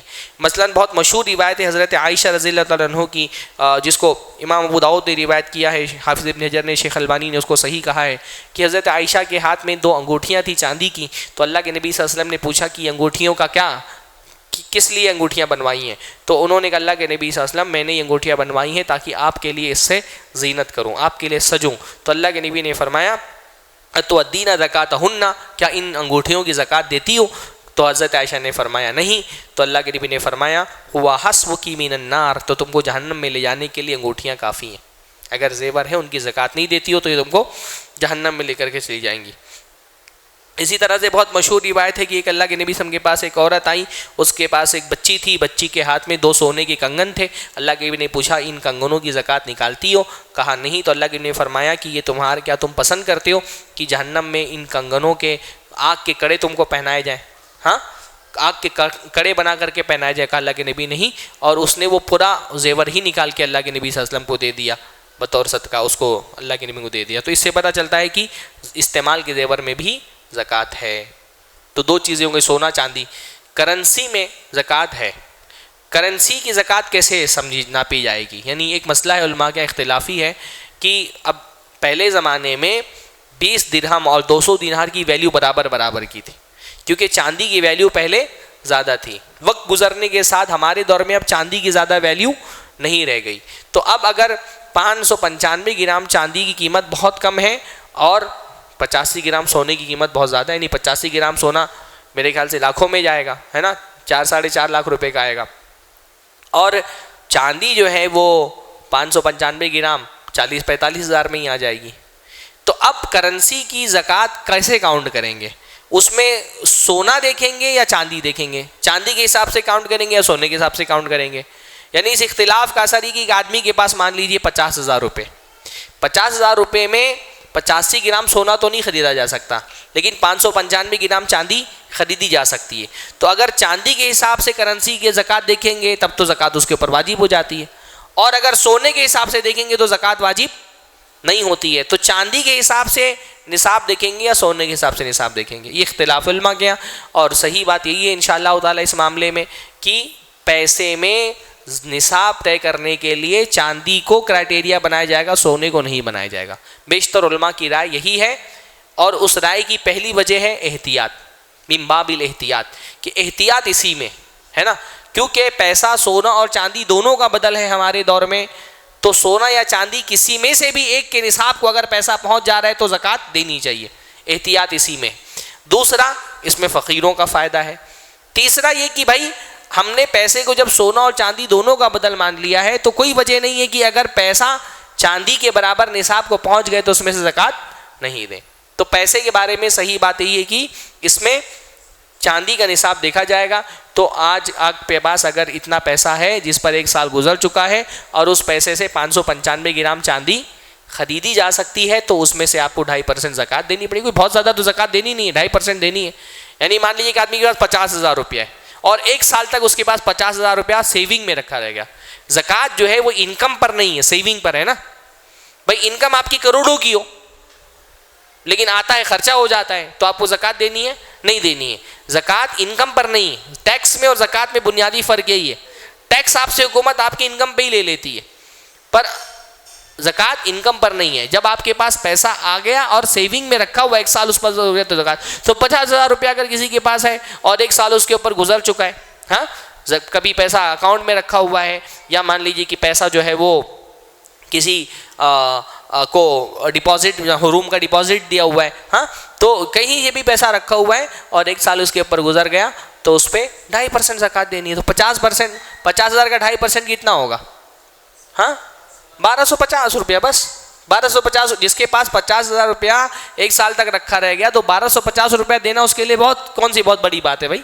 ہاں تو بہتر یہی ہے کہ کرنسی کا نصاب چاندی کے حساب سے کاؤنٹ کیا جائے. کسی کے پاس اگر سونا اور چاندی دونوں ہیں، لیکن چاندی اتنی نہیں ہے 595 گرام کے برابر، ہاں اور سونا بھی 85 گرام کے برابر نہیں ہے، لیکن دونوں کو ملانے سے نصاب تک مال پہنچ جا رہا ہے. مثلا چاندی مان لیجئے 80 گرام ہے، سونا مان لیجئے 80 گرام ہے، اور چاندی اتنی ہے کہ اگر اس کو بیچ دیا جائے تو 5 گرام سونا خریدا جا سکتا ہے، تو اس کو زکوٰۃ دینی پڑے گی اس میں سے. یا کسی کے پاس چاندی 500 گرام ہے اور سونا اتنا ہے کہ اس کو بیچ کر کے خود سونے میں نصاب تک نہیں پہنچ رہا رونا، نہ چاندی نصاب تک پہنچ رہی ہے، لیکن چاندی کو بیچ کر کے 95 گرام سونا 95 گرام چاندی خریدی جا سکتی ہے، سونے کو بیچ کر کے اتنا سونا ہے، تو دونوں کو ملا کے زکوٰۃ دیں گے. یا سونا ہے چاندی بھی ہے اور کرنسی بھی ہے، تو سونا چاندی کرنسی تینوں کو ملایا جائے گا. سونا ہے چاندی کرنسی ہے مال تجارت ہے، تو سونا چاندی کرنسی مال تجارت چاروں چیزوں کو ملایا جائے گا. اگر چاروں چیزوں کو ملا کر کے کسی ایک مال میں مال نصاب تک کے پہنچ رہا ہے تو اس میں سے زکوٰۃ دی جائے گی. اچھا، ایک لوگوں کو کنفیوژن یہ بھی ہوتا ہے ٹوٹل سونے پہ زکوٰۃ دینی ہے. لوگ سمجھتے ہیں 85 گرام سے ایکسٹرا جتنا ہے اس پر زکوٰۃ دینی ہے، تو ایکسٹرا پر نہیں زکوٰۃ دینی ہے، بلکہ جیسے کسی کے پاس مان لیجیے کہ 85 گرام نصاب ہے، کسی کے پاس 90 گرام سونا ہے، تو 5 گرام پر زکوٰۃ نہیں دینی، اس کو پورے 90 گرام کی 2.5% پہ دینی. ہاں یہ بھی لوگوں کو ایک کنفیوژن ہوتا ہے. اموال تجارت میں نے بتایا، دو سونا چاندی کرنسی ہو گئی، دوسرا اموال تجارت میں زکوٰۃ ہے. اموال تجارت یعنی جو آپ کا لیکوڈ ایسیٹس ہیں. لیکوڈ ایسیٹس کا مطلب جب آپ کوئی کاروبار کرتے ہیں تو آپ کے پاس ایک ہوتا ہے فکس ایسیٹس اور ایک ہوتا ہے لیکوڈ ایسیٹس. مان لیجئے آپ کی دکان ہے کرانے کی، اب کرانے کی دکان میں آپ کی دکان کی بھی ایک ویلیو ہے، مان لیجئے 50 لاکھ کی آپ کی دکان ہی ہے، تو کیا اس کی زکوٰۃ نکلے گی؟ 50 لاکھ میں سے زکوٰۃ نکالنا پڑے گا؟ نہیں ہے نا، وہ فکس چیز ہے نا، دکان پر زکوٰۃ نہیں ہے. اسی طرح سے اس کے اندر آپ نے الگ الگ سامان رکھے ہوئے ہیں جن میں جیسے آپ کی کرانے کی دکان ہے تو اس میں آپ نے الماریاں وغیرہ رکھی ہوئی ہیں، اس پر زکوٰۃ نہیں ہے. وہ جو سامان بیچنے کے لیے آپ نے رکھا ہوا ہے نا، جس کو بیچ کر کے پیسہ آنے والا ہے، صرف اس پر زکوٰۃ. سمجھ رہے ہیں؟ مال تجارت میں زکوٰۃ کس چیز پر ہے؟ جو لیکوڈ ایسیٹس ہیں اس پر ہے. مان لیجیے آپ کے کپڑے کا کارخانہ ہے، اب کپڑے کے کارخانے میں آپ کے پاس بڑا آپ کا کارخانہ ہے، کارخانہ ہی 1 کروڑ روپے کا ہے، تو کیا 1 کروڑ روپے سے زکوٰۃ نکالیں گے؟ نہیں نکالیں گے، ہے نا. کارخانے کی ویلیو پر زکوٰۃ نہیں ہے. کارخانے کے اندر مشینیں ہیں 50 لاکھ روپے کی، تو کیا مشینوں پہ زکوٰۃ نکلے گی؟ مشینوں پہ زکوٰۃ نہیں ہے. ان مشینوں میں جو کپڑے سلے جا رہے ہیں اس کو بیچ کر کے پیسہ آنے والا ہے. تو یہ جو کپڑے ہیں نا، یہ کیا ہیں؟ لیکوڈ ایسیٹس ہیں، ان پہ زکوٰۃ نکلے گی. جو کپڑے ہیں ان کی مالیت کا اندازہ لگایا جائے گا کہ کتنے مالیت کا کپڑا ہے، ان کپڑے کی زکوٰۃ آپ کو نکالنی ہے. سمجھ میں آ گیا نا؟ تو اموال تجارت میں بھی زکوٰۃ سونے اور چاندی کے حساب سے دیکھا جائے گا. اگر چاندی کا جو نصاب ہے اگر اتنا آپ کے پاس مال تجارت پایا جاتا ہے تو اس میں سے زکوٰۃ آپ کو دینی پڑے گی. ایک سوال بار بار آتا ہے کہ بھائی استعمال کی چیزوں میں، یا اچھا زمین پر زکوٰۃ ہے کہ نہیں زکوٰۃ ہے؟ یہ سوال بار بار لوگ کرتے ہیں، زمین پر زکوٰۃ ہے کہ نہیں زکوٰۃ ہے؟ تو زمینیں 3 طرح کی ہو سکتی ہیں. پہلی قسم کی زمینیں وہ ہیں جو آپ کے ذاتی استعمال کے لیے ہیں. ہاں آپ کے اپنے ذاتی استعمال کے لیے، جیسے ایک گھر جس کے اندر آپ رہ رہے ہیں اس میں زکوٰۃ نہیں ہے. آپ کا گھر ہے، فلیٹ ہے، بنگلہ ہے، محل ہے، کروڑوں روپے کا ہے، آپ کو اس میں زکوٰۃ، استعمال کی چیزوں میں زکوٰۃ نہیں ہے. کوئی بھی استعمال کی چیز میں زکوٰۃ نہیں ہے. نہ گھر پہ زکوٰۃ ہے، نہ گاڑی پہ زکوٰۃ ہے. آپ مرسڈیز میں سواری کرتے ہیں، آپ رولس رائس میں چلتے ہیں، آپ کے پاس خود کا پرائیویٹ جیٹ بھی ہو تو بھی اس کی مالیت پر زکوٰۃ نہیں ہے. استعمال کی چیزوں میں زکوٰۃ نہیں ہے. آپ کا موبائل کتنا قیمتی ہے، آپ کی گھڑی کتنی قیمتی ہے، اس پر مالی جو استعمال کی چیزیں ہیں اس میں زکوٰۃ نہیں ہے. دوسری قسم کی زمینیں وہ ہوتی ہیں جس سے آپ کوئی کمرشلی فائدہ اٹھانا چاہتے ہیں، جیسے کہ آپ کمرشلی فائدہ مطلب آپ اس کے کرائے سے فائدہ اٹھانا چاہتے ہیں. مثلا ایک گھر آپ نے لیا، آپ کا مقصد اس گھر کے کرائے سے فائدہ اٹھانا ہے، آپ گھر کو بیچنے کا ارادہ آپ کا نہیں ہے. آپ نے فلیٹ خریدا اور اس کو انویسٹمنٹ کے لیے سوچ کر کے خریدا کہ گھر خرید لیں گے اور اس کا جو کرایہ آئے گا اس سے مجھے فائدہ اٹھانا ہے، تو اس گھر پہ بھی زکوٰۃ نہیں ہے. جو گھر کرایہ سے فائدہ اٹھانے کے لیے خریدا ہو اس گھر کی مالیت پر زکوٰۃ نہیں ہے. اس کے کرائے پر بھی زکوٰۃ کب بنے گی؟ جب آپ کے پاس مال نصاب تک پہنچا ہوا ہے، وہ کرایہ نصاب تک کے آپ کے پاس آ کر کے سیف ہو جا رہے ہیں اور اس پر 1 سال گزر رہا ہے تو اس کے کرائے پر زکوٰۃ ہے، ورنہ اس کے کرائے پر بھی زکوٰۃ نہیں ہے. بھائی کرایہ آ رہا ہے 20,000 روپیہ خرچہ ہو جا رہا ہے تو اس پر کوئی زکوٰۃ نہیں ہے. البتہ کرایہ اگر جمع ہو رہا ہے، جمع ہونے کے بعد نصاب تک پہنچ گیا، نصاب تک پہنچنے کے بعد اس پہ 1 سال بھی گزر گیا تو اس پر زکوٰۃ ہے. تو کمرشلی فائدہ اٹھانے کا مطلب یہ ہے کہ اگر آپ وہ اس لیے لیا ہے آپ نے تاکہ آپ اس کے کرائے سے فائدہ اٹھائیں تو بھی اس پر زکوٰۃ نہیں ہے. تیسری قسم کی زمینیں وہ ہوتی ہیں جن کا مقصد ہوتا ہے پیسہ پھنسانا، انویسٹ کرنا. یعنی وہ زمینیں اس لیے لی گئی ہیں کہ ابھی پیسہ لے لو، پیسہ لگا دو زمین پر، جب اس کی قیمتیں بڑھ جائیں گی تو میں وہ زمین بیچ دوں گا. ہاں، یا بندے کو کوئی ضرورت ہے تو کیش پیسہ اس نے نہیں رکھا ہوا ہے کیونکہ کیش پیسے کی ویلیو گھٹتی رہتی ہے، تو اس نے زمین میں انویسٹ کر دیا ہے کہ زمین ابھی خرید کر کے رکھ لو، دام بڑھیں گے یا کبھی بھی ضرورت پڑے گی تو وہ زمین بیچ کر کے پیسہ حاصل کر لیا جائے گا. تو جو زمین بیچنے کے نیت سے لی جاتی ہے اس زمین کی کرنٹ ویلیو پہ آپ کو زکوٰۃ دینی پڑے گی. کرنٹ ویلیو پہ زکوٰۃ کا مطلب مان لیجئے ایک فلیٹ آپ نے لیا تھا یا کوئی زمین آپ نے لی تھی، جب آپ نے لی تھی تو وہ 50 لاکھ کی تھی، اب 4 سال گزر چکے، اب وہ زمین 1 کروڑ کی ہو گئی ہے، تو آپ کو زکوٰۃ 50 لاکھ پر دینی پڑے گی یا 1 کروڑ پہ دینی پڑے گی؟ 4 سال پہلے وہ 50 لاکھ کی تھی، آج وہ 1 کروڑ کی ہے، تو زکوٰۃ کتنی کی دیں گے آپ؟ 1 کروڑ کی. جو اس کی کرنٹ ویلیو ہے اس پر زکوٰۃ دینی پڑے گی. کتنے کا خریدا تھا یہ مین نہیں کرتا ہے.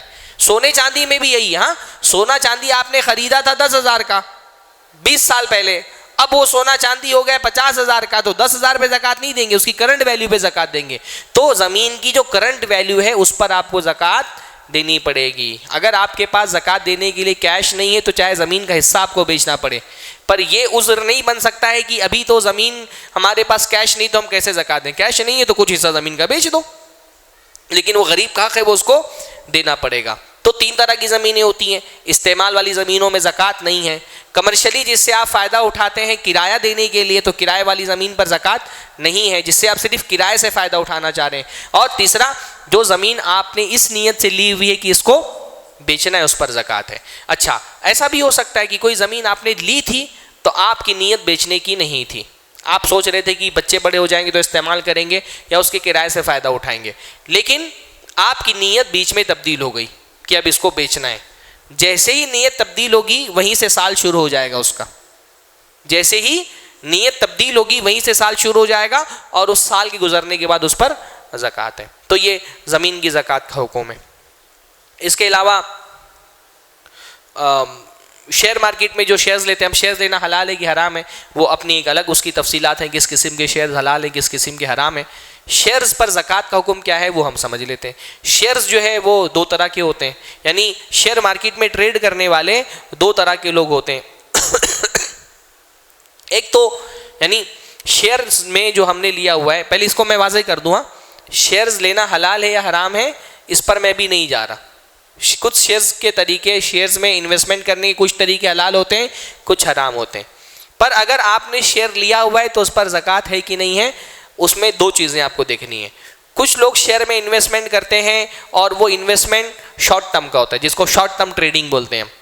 یعنی اس میں یہ ہوتا ہے کہ انسان نے شیئرز لیے ہوئے اور اس کا مقصد یہ ہے کہ 2-4 دن میں، مہینے 2 مہینے میں جیسے ہی شیئرز کے ویلیو بڑھے گی ہم اس کو بیچ کر کے اپنا پیسہ نکال لیں گے. تو اگر شارٹ ٹرم ٹریڈنگ جو لوگ کرتے ہیں تو اس میں ان کو شیئرز کی ایکچوئل ویلیو پہ زکوٰۃ دینی پڑے گی.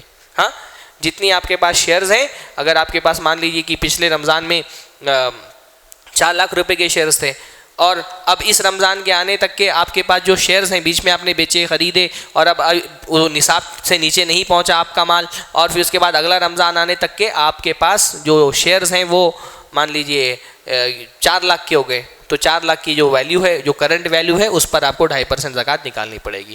جو لانگ ٹرم ٹریڈنگ کرتے ہیں شیئرز کی، تو اس میں ان کو یہ دیکھنا پڑے گا، جیسا کہ میں نے بتایا نا کہ یہ زکوٰۃ جو ہوتی ہے وہ لیکوڈ ایسیٹس پہ ہوتی ہے۔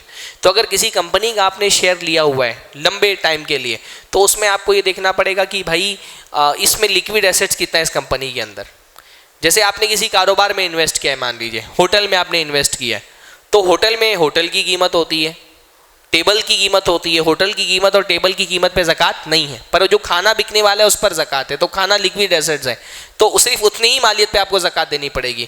تو اس لیے علماء نے کہا ہے کہ اگر کسی نے لانگ ٹرم ٹریڈنگ کی ہے، کسی نے شیئرز لیے ہوئے ہیں اور اس کا مقصد ہے اس کے بونس سے فائدہ اٹھانا، تو یا اس کے جو ڈیویڈنڈس آتے ہیں اس سے فائدہ اٹھانا، تو وہ یہ دیکھے گا کہ جس کمپنی کا میں نے شیئر لیا ہے اس میں لیکوڈ ایسیٹس کتنے ہیں اس کے، اور اس کے لیکوڈ ایسیٹس پہ وہ زکوٰۃ نکالے گا۔ زکوٰۃ کے متعلق بہت سارے مسائل ہیں، میرے پاس وقت ختم ہو گیا، آخری میں کچھ باتیں میں بول دیتا ہوں۔ کن لوگوں کو زکوٰۃ دینی ہے؟ ہاں، زکوٰۃ کن لوگوں کو دینی ہے، یہ بھی ایک اہم موضوع ہے، تو اس پہ تھوڑی سی باتیں ہو جاتی ہیں۔ زکوٰۃ کے مستحقین کون کون ہیں؟ قرآن مجید میں سورہ توبہ میں اللہ تعالیٰ نے ایک ہی آیت کے اندر زکوٰۃ کے تمام مستحقین کا بیان کر دیا ہے۔ اللہ نے فرمایا انما الصدقات للفقراء والمساکین، زکوٰۃ فقراء کے لیے ہے اور مساکین کے لیے، فقیر اور مسکین۔ فقیر اور مسکین میں کیا فرق ہوتا ہے؟ 2 فرق ہوتا ہے فقیر اور مسکین میں۔ فقیر وہ آدمی جس کے پاس بالکل بھی مال نہ ہو، تو زکوٰۃ کا مستحق ہے۔ جیسے بہت سارے لوگ ہوتے ہیں معذور ہیں، کوئی کاروبار نہیں کر سکتے، تجارت نہیں کر سکتے، عورت ہے، بیوہ ہے، بچے ہیں، وہ کہیں سے پیسہ نہیں کماتی ہے۔ فقیر جس کے پاس کوئی سورس آف انکم نہیں ہے، کوئی مال اس کے پاس نہیں ہے۔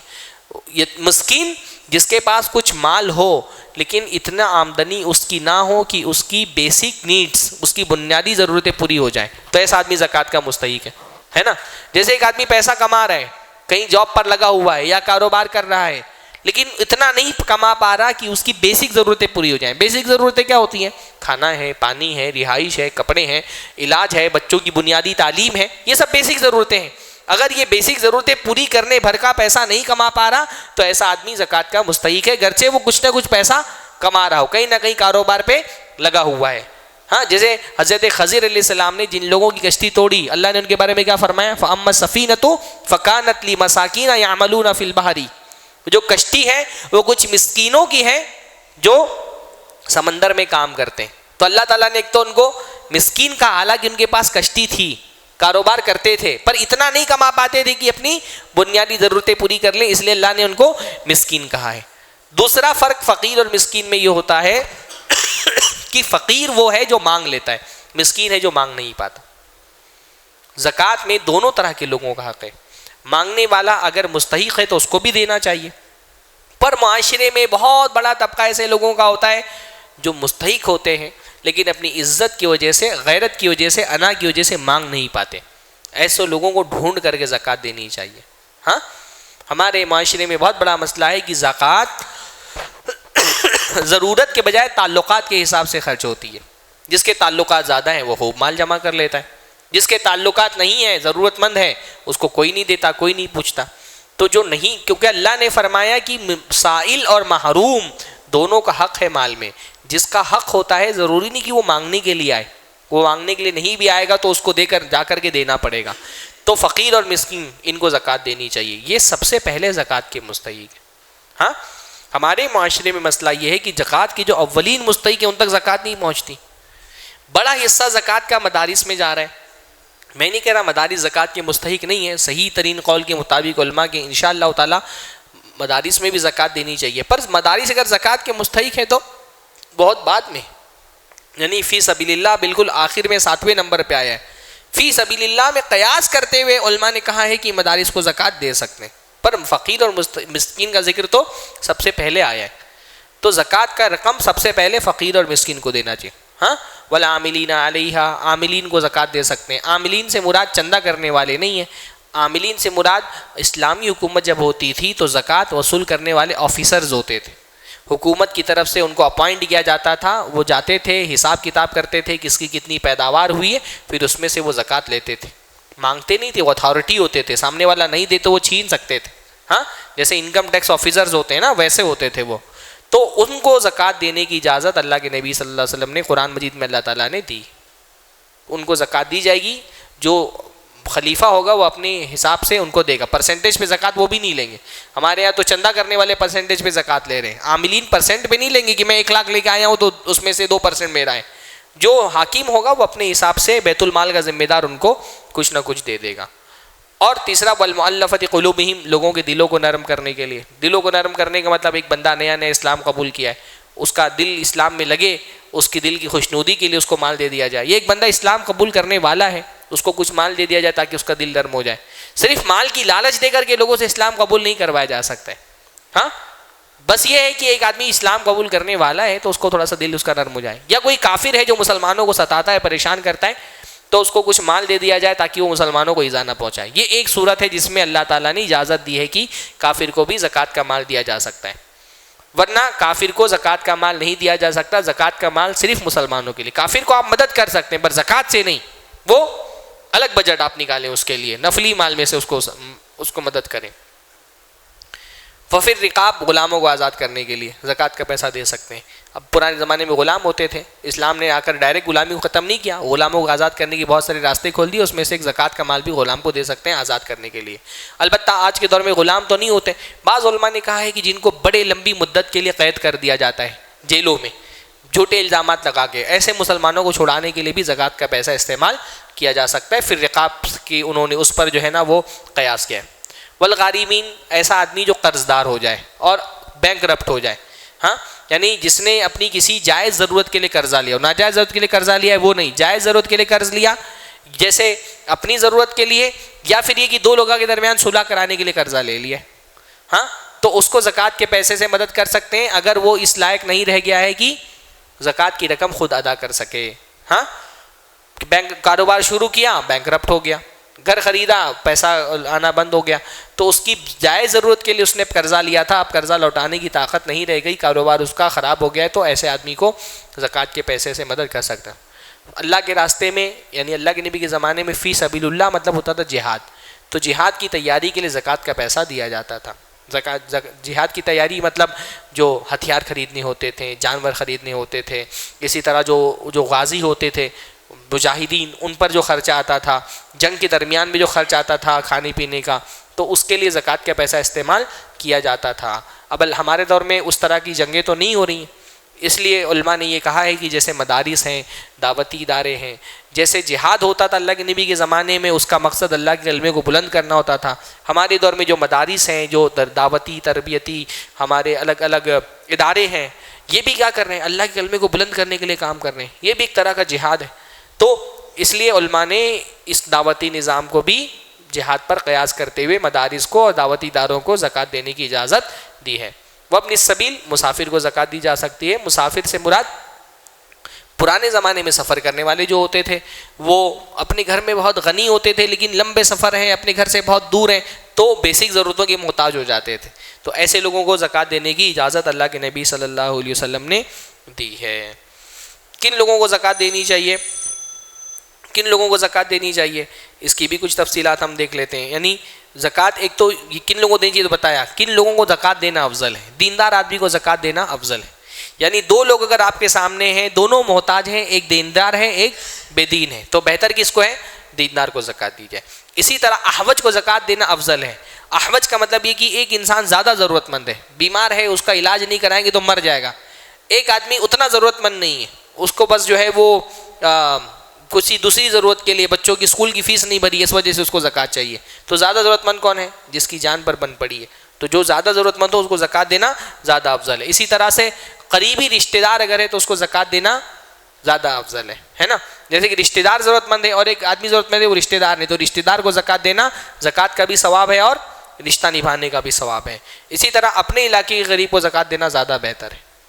یعنی اللہ نے فرمایا کہ کسی علاقے کے امیروں سے لے کے اسی کے غریبوں کو دیا جائے. البتہ ضرورت ہو تو باہر کے علاقے کے لوگوں کو بھی زکوٰۃ دی جا سکتی ہے. یمن کی زکوٰۃ جمع کر کے اللہ کے نبی کے زمانے میں مدینہ کے اندر آتی تھی. میرے خیال سے اتنی باتیں کافی ہیں. کوئی سوال ہو مختصراً تو کر سکتے ہیں زکوٰۃ سے مسائل سے متعلق. السلام علیکم ورحمۃ اللہ. ہاں ہاں